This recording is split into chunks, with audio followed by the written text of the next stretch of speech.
रात को देर तक जागने की वजह से वो सुबह ताखीर से जागा। तनावुश भी नमाज पढ़कर दोबारा सो गई थी। दिन के 12 बजे कबीर दादा की आंख खुली तो उसे अपने पहलू में बेखबर सोती दिखाई दी। नींद की हालत में उसकी मासूमियत और ज्यादा उजागर हो गई थी। कबीर दादा ने उसके गालों को थपथपाया। उठना नहीं है। वो जाग गई। नहीं। करवट बदल कर वो उसके करीब हो गई। कबीर बोला 12 बज रहे हैं मोहतरमा। वो बोली तो क्या, सारी रात भी तो आपने सोने नहीं दिया। कबीर बोला वैसे गलत बयानी और इल्जाम लगाने का कोई डिप्लोमा किया हुआ है या कुदरती ऐसी हो। वो बोली रात को 2 बजे जाकर मुझे बेआराम करने वाला कौन था? आप। खाना खिलाने के लिए होटल पर ले जाने वाला कौन? आप। साहिल समंदर पर मुझे गोद में उठाकर वक्त जाया करने वाला कौन? आप। और घर वापसी पर वो जल्दबाजी में मजीद कोई राज अफशा करने वाली थी कि एकदम चुप हो गई। कबीर दादा ने उसे छेड़ा, कहो ना खामोश क्यों हो गई? वो हया आलूद लहजे में बोली, रहने दें। कबीर दादा को उसे छेड़ने में मजा आ रहा था। रहने क्यों दें, बात तो मुकम्मल करो। वो बोली तंग न करे ना। उसने ऐसे अंदाज में कहा कि कबीर दादा को मानते ही बनी। वो बोला अच्छा, अब गप्पों का वक्त नहीं है, मुझे सच में देर हो गई है, जल्दी से उठकर कुछ खाने को लाओ। उसका संजीदा लहजा सुनकर वो सर हिलाती हुई उठी, मगर बिस्तर छोड़ने से पहले वो उसके चेहरे पर झुककर शरारत करना नहीं भूली। नाश्ता वगैरह करके कबीर दादा रुखसत हो गया और वो किताबें खोल कर बैठ गई। जोहर की अजान सुनकर उसने वुजू करके नमाज पढ़ी और फिर पढ़ने बैठ गई। उसी वक्त राहत खाला दरवाजा खटखटा कर अंदर दाखिल हुई।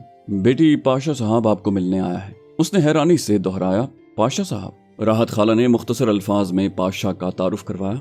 साहब जी का बहुत चहीता है, बिल्कुल उनके छोटे भाइयों की तरह है। वो बोली अच्छा। किताबें बंद करके उसने दुपट्टा सर पर लपेटा और ड्राइंग रूम की तरफ बढ़ गई। अस्सलाम वालेकुम भाईजान। उसने गर्दन में हल्का सा खम करते हुए सोफे पर बैठे खुश शक्ल जवान को सलाम किया। पाशा ने सर के इशारे से सलाम का जवाब दिया, मगर उसने खड़े होने की जरूरत महसूस नहीं की थी। दूसरे सोफे पर नशिस्त संभाल कर उसने राहत खाला को चाय लाने का कहा और खुशगवार लहजे में बोली, भैया कैसे तशरीफ आवरी हुई? पाशा ने कंधे उचकाए, बस यूं ही। तनावुश को देखते ही वो खुद को नर्वस सा महसूस करने लगा था। नफासत से दुपट्टा लपेटे हुए वो वाकई मासूम और भोली भाली लग रही थी। रही सही कसर उसके खुलूस भरे लहजे ने पूरी कर दी। वो बोली उस दिन तकरीब में आपको देखा था, लेकिन कबीर ने आपका तारुफ ही नहीं करवाया। उसने बेतकल्लुफी से कबीर दादा का नाम लिया। पाशा हैरान रह गया। बोला शायद उन्होंने जरूरी न समझा हो। तनावुश बोली आज तो उनसे जरूर झगड़ा करूंगी। ये भला क्या बात हुई कि मुझे अपने भैया से ही मुतारिफ नहीं करवाया? पाशा बोला चले मैं खुद आ गया हूं ना। वो उसके चेहरे से निगाहें हटाकर ड्राइंग रूम में लगी तस्वीरों को घूरने लगा। तनावुश के करीब आने के बाद उससे बात करना मुश्किल लग रहा था। वो बोली बहुत अच्छा किया, रोजाना चक्कर लगा जाया करें। मेरा कोई भाई नहीं है, आपकी आमद से मेरी जिंदगी का बहुत बड़ा खला पुर हो जाएगा। ये कहते हुए उसे अपने मकतूल भाई शाहनवाज की याद आई और उसकी आवाज गुलूगीर हो गई। पाशा ने जबरदस्ती की मुस्कुराहट होंठों पर बखेरते हुए कहा जरूर। उसने पूछा आपने शादी नहीं की भैया? पाशा ने दिल ही दिल में कहा मैं कबीर दादा को आजाद करवाने आया हूँ और ये मेरी शादी करवाने पर तुले हैं। जबकि उसके होंठों से निकला अभी तक तो नहीं हुई। वो बोली ठीक है, अपने भैया के लिए मैं खुद दुल्हन ढूंढूंगी। उसने फौरन मुस्तकबिल करीब के मंसूबे का ऐलान किया। उसी वक्त राहत खाला ने उनके सामने चाय के बर्तन और खाने के लवाजिमात लाकर रखे। वो बोली ठीक है खाला, भैया की चाय मैं खुद बना लूंगी। राहत खाला को प्याली को हाथ लगाता देखकर वो जल्दी से उठकर मेज के करीब आ गई। राहत खाला सर हिलाती हुई वापस मुड़ गई। प्याली में गर्म दूध उंडेलते हुए उसने पूछा चीनी कितनी भैया? पाशा बोला 2 चम्मच। चीनी मिलाकर उसने पत्ती का साशे अंदर डाला और प्याली उसकी जानिब खिसका दी। वो बोला शुक्रिया। वो कोशिश के बावजूद बहन नहीं कह सका था। अपने लिए चाय की प्याली बनाकर वो दोबारा अपनी जगह बैठ गई। बोली माजरत भैया, वक्त तो खाने का है, मैंने चाय मंगवा ली। वो दिमाग में तमहीद के अल्फाज ढूंढ रहा था। उसके मुखातिब करने पर जल्दी से बोला कोई बात नहीं, खाना मैं खा कर आया था। तनावुश बोली अपने भैया को भी बता देना कि जल्दी खाना खा लिया करें, नाश्ता करके गए हैं और अब शाम को खाएंगे। मेरी तो सुनते ही नहीं। वो मुसलसल बातें करते हुए पाशा को कुछ सोचने का मौका ही नहीं दे रही थी। वो हंसते हुए बोला मैंने कोई ऐसा मशवरा देकर बेइज्जत होना है क्या? तनावुश ने हैरानी से आंखें फैलाई, आपको भी डांटते हैं? पाशा ने नफी में सर हिलाया, नहीं ठीक ठाक पिटाई करते हैं। उसकी बात पर तनावुश की मुतरन्नम हंसी से ड्राइंग रूम गूंज उठा। बोली इसका मतलब है मैं यूं ही शाकी हूँ, उनकी तो फितरत ही ऐसी है। पाशा बोला अच्छा मैं एक खास मकसद से हाजिर हुआ था। बड़ी मुश्किल से बहन का लफ्ज मुंह से निकालते हुए उसने मतलब की बात की तरफ कदम बढ़ाए, वरना हर गुजरते लम्हे वो उसे अच्छी से अच्छी लगती जा रही थी। उसे सचमुच लगने लगा था कि वो कोई साहिरा है और अगर उसने जल्दी मतलब की बात न छेड़ी तो उसे मकसद से हटा देगी। उसके साथ चंद लम्हे गुजार कर वो इस नतीजे पर पहुंचा था कि वो कबीर दादा की जिंदगी के लिए निहायत खतरनाक है। बोली, हुक्म करे भैया। वो चाय की खाली प्याली तपाई पर रखते हुए उसकी तरफ मुतवज्जे हो गई। पाशा बोला, पेशगी माजरत चाहूंगा कि आपको यकीनन मेरी बातों से तकलीफ पहुंचेगी। वो पुरखुलूस लहजे में बोली, बड़े भाई माजरत का लफ्ज मुंह से निकाल कर शर्मिंदा ही कर सकते हैं, उसी तरह बड़े भाई का छोटी बहन को आप जनाब कहना भी कुछ जचता नहीं है। वो बोला, शुक्रिया बहन, मगर कुछ हकायक ऐसे होते हैं जिनसे नजरें नहीं चुराई जा सकती। कबीर दादा ने मेरे जिम्मे ये काम लगाकर मुझे मुश्किल में डाल दिया है। तनावुश बोली, आप बेफिक्र होकर बात करें भैया, ऐसी कोई बात नहीं। उसके होंठों पर फीकी मुस्कुराहट जाहिर हुई। किसी अनजाने अंदेशे से उसका दिल लरजना शुरू हो गया था। पाशा बोला, तुम्हारी यहाँ आमद और कबीर दादा से शादी किन हालात में हुई? दादा मुझे तफसील से बता चुके हैं। उनका मकसद तुम्हें दिलावर शेख जैसे सड़क छाप से निजात दिलाना था। इसी चक्कर में कुछ बड़े लोग दादा के इस इक़दाम के मुखालिफ हो गए और दादा उनके शर से निजात दिलाने के लिए तुम्हें दूसरे दिन घर न भेज सके। सच कहूं तो कबीर दादा का खमीर ही ऐसी मिट्टी से उठा है जो प्यार मोहब्बत की आलूदगी से पाक है। उनके नज़दीक औरत का सिर्फ एक ही मसरफ है और उस मकसद के लिए उन्हें नई, कम उम्र और खूबसूरत लड़कियों की कोई कमी नहीं। यकीन माने वो तुम्हारी आदतों और हरकतों से सख्त बेजारी और कोफ्त महसूस करते हैं, मगर तुम्हारा दिल टूटने के ख्याल से कुछ कह नहीं पाते। आज ही बता रहे थे कि बाज़ औक़ात माहौल को देखकर वो मज़ाही अंदाज में तुम्हारी मोहब्बत का इकरार कर चुके हैं, मगर वो बस दिल लगी के तौर पर था। तुम उनके जूते उतारती हो, उन्हें अपने हाथों से खिलाती पिलाती हो, सुबह शाम रुखसत करते वक्त दुआ पढ़कर उन पर फूंकती हो, और ऐसी ही चंद और हरकतों से वो सख्त नाला हैं। और इसी वजह से दूसरा दिन है वो मुझ पर जोर दे रहे हैं कि तुम्हें रुखसत कर दूं। ये बात उन्होंने खुद इसलिए नहीं की कि तुम्हारा दिल न टूट जाए। ये कहते हुए पाशा ने मज़ाहिया अंदाज अपनाया। बोला, हालांकि मेरे कहने से भी तो तुम्हारा दिल टूटेगा ना।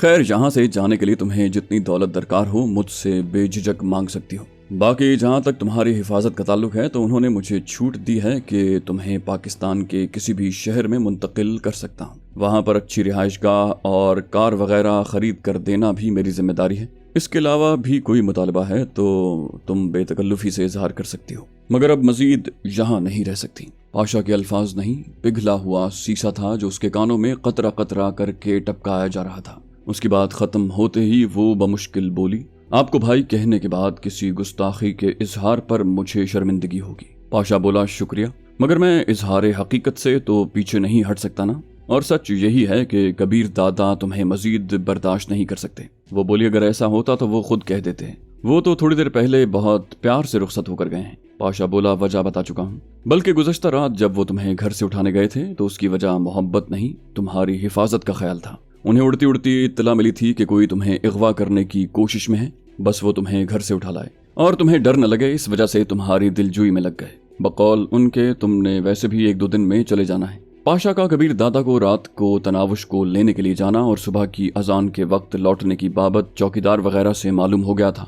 इसी मालूमात को उसने अपने हक में इस्तेमाल करने में देर न लगाई। तनावुश मिनमिनाई, अगर मोहब्बत नहीं है तो मेरी हिफाजत का इतना ख्याल क्यों? पाशा बोला, तुम्हें किसी गैंगस्टर की अना का बिल्कुल भी अंदाजा नहीं है, और गैंगस्टर भी ऐसा कि ज़ेर ज़मीन हलकों में उनके मुखालिफ भी दादा के लाहिके के साथ जिनका जिक्र करते हैं। क्या ख्याल है, एक दफ़ा जब उन्होंने तुम्हारी हिफाजत की जिम्मेदारी कबूल कर ली तो किसी ज़मीनी ताकत को तुम्हें नुकसान पहुंचाने की इजाज़त देंगे? तुम्हारी हिफाजत कोई मोहब्बत नहीं, उनकी अना और नाम का मामला है। तनावुश सिसकी बोली, वो ऐसे नहीं है। अचानक पाशा के दिमाग में एक तरकीब उभरी।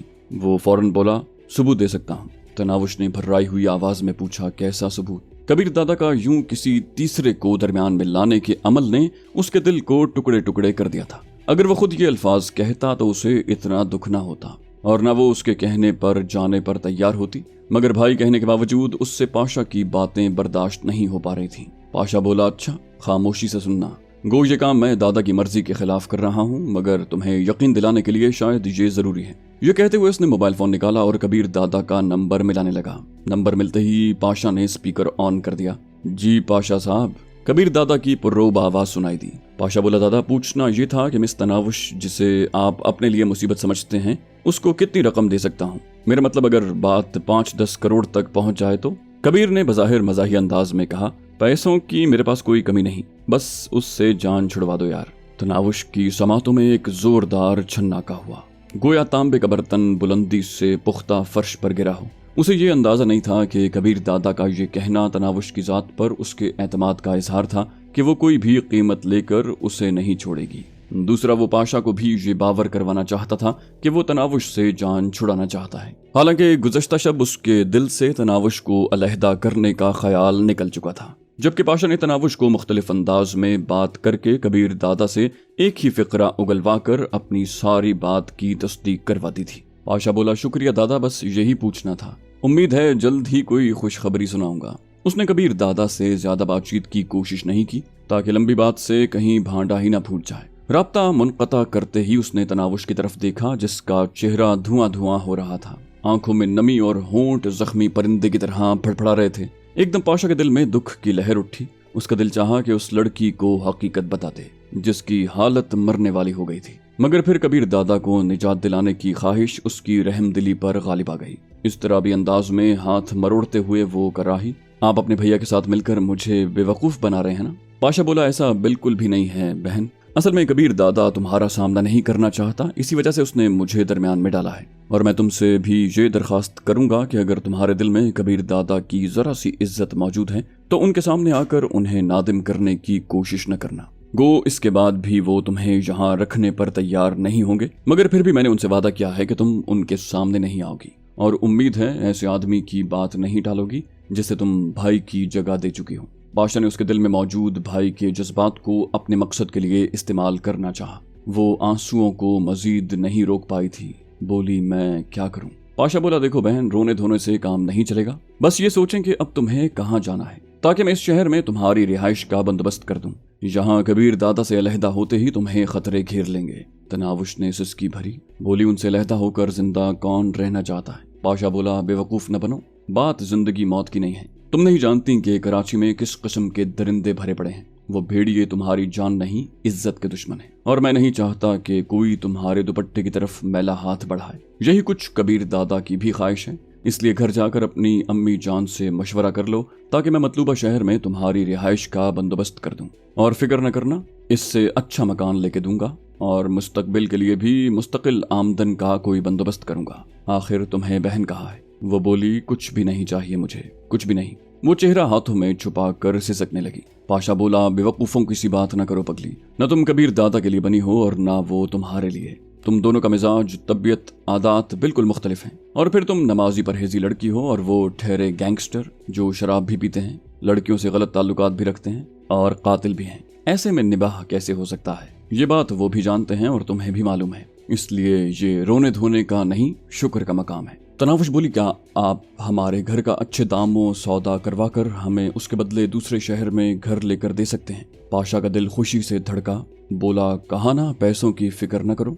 उसे लगा वो अपने मकसद में कामयाब होने वाला है। तनावुश का कांटा बहुत खुश उसलूबी से निकल रहा था। वो बोली, नहीं भैया, अम्मी जान कभी भी हराम के पैसों को कबूल नहीं करेंगी, बस आप हमारे घर का सौदा करवा कर हमें दूसरे शहर में मुंतकिल करवा दें। पाशा बोला, ठीक है, ये भी हो जाएगा। तनावुश ने आंसू साफ करते हुए पूछा, मुझे घर तक छोड़ देंगे? पाशा खुशदिली से बोला, ये कोई कहने की बात है। वो बोली, अच्छा, मैं अपना सामान समेटती हूँ। वो बोझल कदमों से ख्वाबगाह की तरफ बढ़ गई।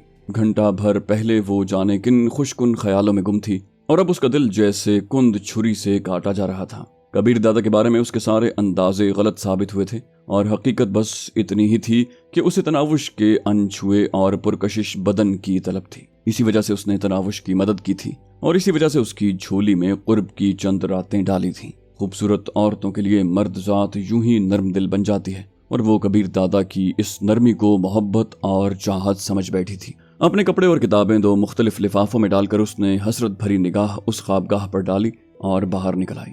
वहां गुजारे चंद दिन उसकी जिंदगी का हासिल थे।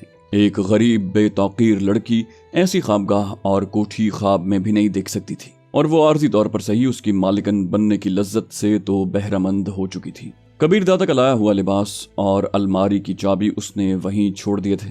दोनों शॉपर ड्राइंग रूम में रखकर वो राहत खाला से अलविदाई मुलाकात के लिए बावर्ची खाने में घुस गई।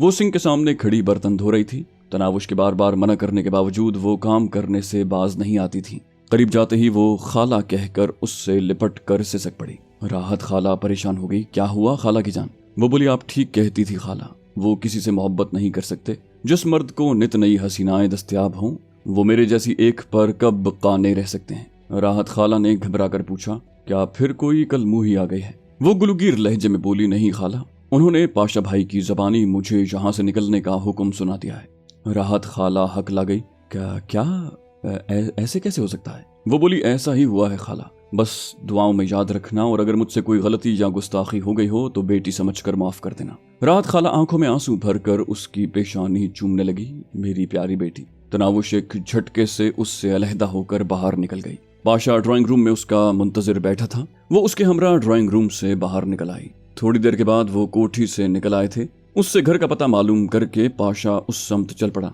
वो बड़ी मुश्किल से आंसू रोके बैठी थी। पाशा बोला, अच्छा, घर जाते ही माँ से मशवरा करना ताकि कल परसों में तुम्हें यहाँ से किसी दूसरे शहर में मुंतकिल कर दूं। कबीर दादा की तुम्हें तलाक देने की खबर फैलते ही तुम्हारे लिए खतरे का आगाज हो जाएगा। वो बोली, क्या वो तलाक देंगे? उसकी आंखें दोबारा बहने लगी थी। बोली, मुझे तलाक नहीं चाहिए। ठीक है, मैं सारी जिंदगी उन्हें चेहरा नहीं दिखाऊंगी, मगर उन्हें कहें कि मुझे तलाक न दें। मैं बस उनके नाम पर ही बकिया उम्र गुजारना चाहती हूँ। पाशा ने प्यार भरे अंदाज में उसे डांटा। बोला, ये ना हो मैं तुम्हारे चेहरे पर जोरदार थप्पड़ रसीद कर दूं। बेवकूफ, यूं अपनी जिंदगी किन के लिए बर्बाद कर रहे हो? उनके लिए जिन्होंने रात गुजारने के लिए नई लड़की को बुलावा भेज दिया है। कल दूसरी होगी और परसों तीसरी। उन्हें शायद तुम्हारा नाम भी 2-3 दिनों में भूल जाए। जिनकी ख्वाबगाह रोजाना नित नई लड़कियों से सजी रहेगी, उन्हें कोई तनावुश कैसे याद रह पाएगी? याद रखना बहना, मोहब्बतें उस माहौल में पनपती हैं जब गम गलत करने के लिए जज्बाती सहारा न मिले। उनकी जिंदगी में सैकड़ों लड़कियां आकर जा चुकी हैं और हजारों चश्म बरा हैं। आज बिनते हव्वा ने खुद को कितना सस्ता कर दिया है, तुम इसका अंदाजा नहीं कर सकती। बस खरीदार के पास रकम होना चाहिए, शक्ल सूरत की कोई कैद नहीं। कबीर दादा तो सूरत के लिहाज से भी अमीर हैं। तू ऐसे शख्स के लिए अपनी जिंदगी बर्बाद न कर। तलाक के बाद चंद माह तो इद्दत गुजारना पड़ती है, उसके बाद उम्मीद है तुम संभल जाओगी। कोई ऐसा वैसा लड़का देखकर शादी न कर लेना। मुझे कॉल करके मशवरा जरूर कर लेना। मैं खुद लड़के के खानदान और किरदार वगैरह की पड़ताल करूंगा और फिर तुम्हारी शादी करवाऊंगा। वो सिसक पड़ी, भैया मैं उन्हें कभी माफ नहीं करूंगी, कभी भी। पाशा ने एक हाथ से स्टीयरिंग व्हील थामते हुए दूसरा हाथ उसके सर पर रखा। बोला, पागल नहीं बनते बहना, यकीन मानो तुम थोड़ी अरसे बाद ही इस बेवकूफी पर हंसा करोगी। एक तलखी सी उसके अंदर से उभरी। बोली, अपनी और उनकी हैसियत देखकर तो अब भी हंसी आती है। पाशा बोला, क्या मैं ये यकीन कर सकता हूँ कि तुम उनसे राब्ता नहीं करोगी? उसने सुस्कियां भरते हुए कहा, कभी नहीं करूंगी, कभी भी नहीं। अगर उनकी कॉल आई तो भी वसूल नहीं करूंगी। पाशा बोला, शाबाश, अब जरा अपना मोबाइल फोन इधर करो। उसने पुराना सा मोबाइल फोन उसकी तरफ बढ़ा दिया। ये लें। उसने कबीर दादा का नंबर मिटाकर तमाम भेजे गए और वसूल किए हुए पैगामात और कॉलें वगैरह भी डिलीट कर दी और अपना नंबर महफूज करके मोबाइल फोन उसकी जान बढ़ा दिया। बोला, मैंने कबीर दादा का नंबर डिलीट कर दिया है और अपना नंबर सेव कर दिया है। इसी तरह मेरे पास भी तुम्हारा नया नंबर आ गया है। अब कोई भी मसला वगैरह होता है तो मुझे कॉल कर देना। वो घबरा कर बोली, मगर उनका नंबर क्यों डिलीट किया? पाशा ने सफाई से झूठ बोला, ऐसा उन्होंने कहा था, वो नहीं चाहते कि तुम उनसे राब्ता कर सको। तनावुश सर झुकाकर खामोश हो गई। उसके घर के सामने कार रोक कर पाशा बोला, देखो घर जाकर रोना नहीं, खाला यूं ही परेशान हो जाएंगी और उनसे याद से मशवरा कर लेना। मैं बाद में कॉल करके मालूम कर लूंगा। इसके अलावा किसी चीज की जरूरत हो तो भी मुझे बता दो। वो इस तरह भी अंदाज में हाथ मरोड़ते हुए बोली, भैया क्या उनकी तस्वीर मिल सकती है? पाशा ने अफसोस भरे अंदाज में दाएं बाएं सर हिलाया। वो खफीफ अंदाज में सर झुकाए बैठी थी। पाशा बोला, अच्छा ठीक है, कल उनकी तस्वीर बल्कि बहुत सारी तस्वीरें दे दूंगा। और कुछ? वो बोली, शुक्रिया भाई, और बाहर निकलकर अकबी नशिस्त पर पड़ा अपना सामान उठाने लगी। तो दोस्तों, ये थी हमारी आज की एपिसोड। उम्मीद करते हैं आपको हमारी कहानी पसंद आई होगी। जाने से पहले इस वीडियो को लाइक कीजिए और शेयर करना मत भूलिए। कमेंट करके हमें बताइए कि आपको हमारी वीडियो कैसी लगी, और अगर अभी तक आपने इस चैनल को सब्सक्राइब नहीं किया तो इसे सब्सक्राइब कीजिए और बेल आइकन दबाकर ऑल नोटिफिकेशंस ऑन कर लीजिए।